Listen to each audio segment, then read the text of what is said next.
How amiable are thy tabernacles, O Yahuwah of hosts! My soul longeth, yea, even fainteth for the courts of Yahuwah. My heart and my flesh crieth out for the living El.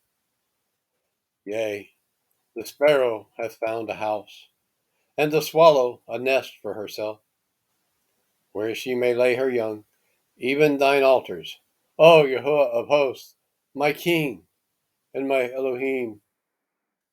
Blessed are they that dwell in thy house. They will be still praising thee. Selah.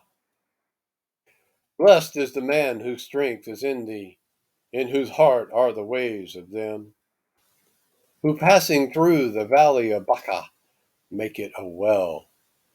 The rain also filleth the pools. They go from strength to strength.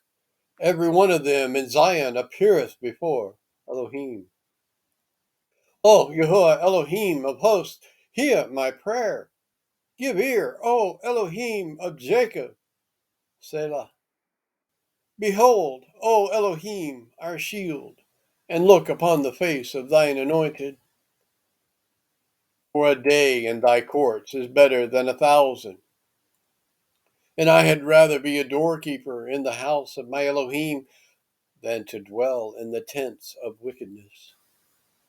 For Yahuwah Elohim is a sun and a shield. Yahuwah will give favor and glory. No good thing will he withhold from them that walk uprightly. O Yahuwah of hosts, blessed is the man that trusteth in thee.